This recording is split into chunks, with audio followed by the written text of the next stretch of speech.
Salut et bienvenue sur Paris en Gomère. Je me suis fait retirer récemment un grain de beauté. C'est le truc que vous voyez sur le nez là, c'est une croûte. Voilà. Je pensais que c'était un acte tout à fait banal, mais en fait on m'a posé pas mal de questions. Donc j'ai décidé de faire une vidéo pour y répondre, puisque ça peut intéresser certainement d'autres personnes. Voilà. Alors, premièrement, est-ce que ça fait mal? Non. C'est fait sous anesthésie. Ce qui m'a fait mal en réalité, c'est les petites injections justement pour diffuser l'anesthésiant, puisque c'est une zone là, et puis sur l'aile du nez, c'est une zone très vascularisée. Donc ça fait un petit peu comme quand on a droit à une piqûre, vous savez, une petite piqûre dans la gencive pour faire soigner une dent. Voilà. Donc pas agréable. Mais en revanche, ensuite, euh, l'acte de chirurgie, donc avec le scalpel, je n'ai rien senti du tout. Voilà.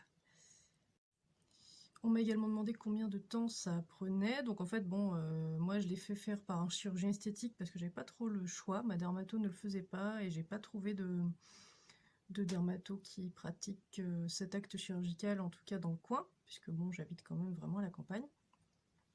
Donc j'ai dû aller voir un chirurgien esthétique à Toulouse et l'intervention en elle-même prend 5 minutes. Par contre, j'ai quand même dû prendre la demi-journée pour y aller, attendre à la clinique, m'enregistrer. Voilà, donc bon. Si vous habitez en ville et si c'est près de chez vous, sachez que l'intervention en elle-même, ça dure 5 à 10 minutes maxi. Voilà, euh, couture comprise. Ce qui nous amène à la question suivante, est-ce que j'ai eu des points de suture? Oui, j'en ai eu 3. Malheureusement, ma peau étant très fine, au bout de 2 jours, elle a lâché, donc j'ai dû me faire à nouveau recoudre en allant aux urgences. Euh, Là, pareil, j'ai eu droit à nouveau à une petite anesthésie locale, désagréable, mais bon. Ils ont fait ce qu'ils pouvaient pour que ma cicatrice reste à peu près esthétique, parce que, en fait, ma peau était déchirée, quoi. C'est pas la faute du chirurgien, c'est vraiment parce que j'ai la peau fine, et puis bon, bah, c'est une zone délicate, hein. Voilà. On m'a également demandé pourquoi j'ai fait retirer ce grain de beauté. Est-ce que j'avais peur d'avoir un cancer? Pas du tout. Moi, c'était vraiment pour des raisons esthétiques. Je l'ai fait voir à ma dermato qui m'a confirmé qu'il n'y avait pas d'inquiétude à avoir ni de danger. C'était un grain de beauté qui à la base était un petit truc plat et marron, assez discret, et puis quand j'étais enfant, et en grandissant, il a pris du relief sans prendre de pigments. Donc en fait, c'est devenu, les pigments se sont dilués dans la masse et c'est devenu une espèce de boule euh, presque couleur chair, quoi, à peine teintée. Et beaucoup de gens appellent ça une verrue, donc ça me vexait vachement quand on me parlait de. On me disait que j'avais une verrue sur le nez, quoi. En fait, c'est pas une verrue, c'est. Parce qu'une verrue, c'est d'origine virale, si je dis pas de bêtises. Mais c'est un grain de beauté qui. Tubéreux, voilà. Tubéreux, c'est comme ça que ça s'appelle. Donc, non, j'avais pas d'inquiétude du tout, je l'ai fait retirer parce que je le trouvais moche et que j'essayais de le camoufler, de minimiser sa grosseur, mais comme il augmentait quand même un tout petit peu, hein, mais quand même, d'année en année, eh bien, si j'avais attendu davantage, j'aurais eu une cicatrice plus grosse, donc j'ai préféré le faire maintenant.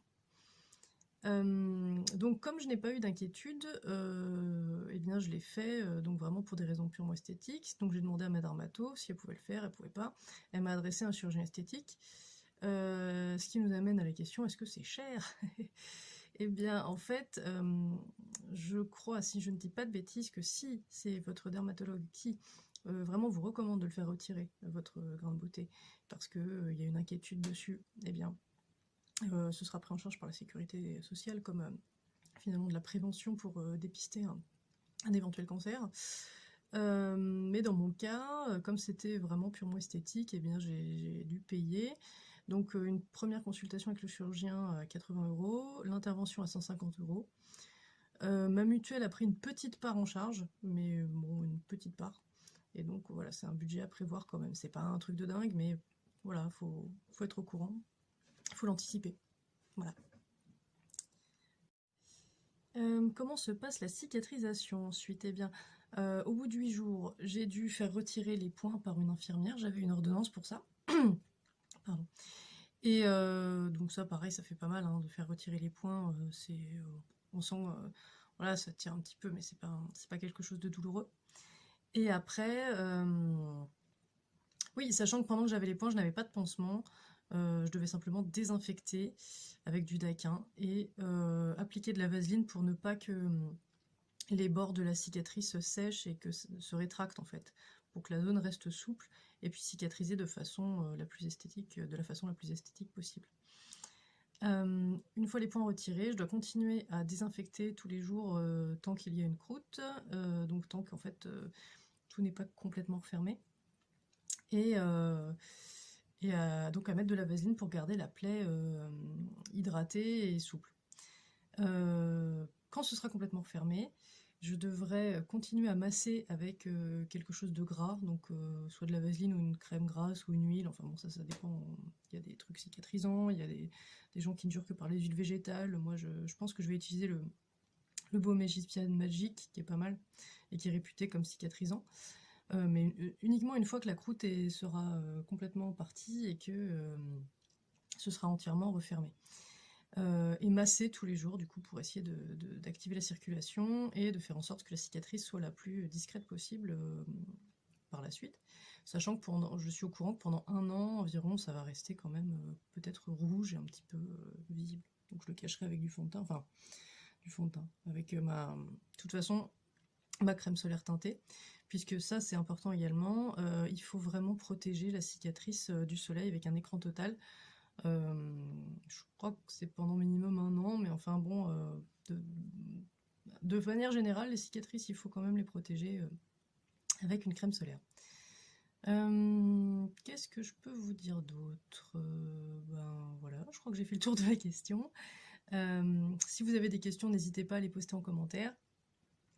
Et ben, j'espère vous avoir un petit peu éclairé. Si vous aussi vous avez des petites boules qui vous dérangent, que vous aimeriez faire retirer sur le visage ou ailleurs, voilà, n'hésitez plus.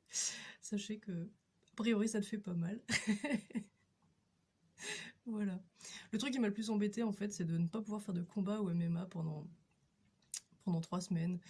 Là, je vais pouvoir reprendre demain, je pense, parce que la croûte est quasiment partie. Mais en gros, tant que la plaie n'était pas totalement refermée, il y avait un risque qu'elle se réouvre violemment si je me prenais un coup de poing, donc j'allais pas prendre ce risque.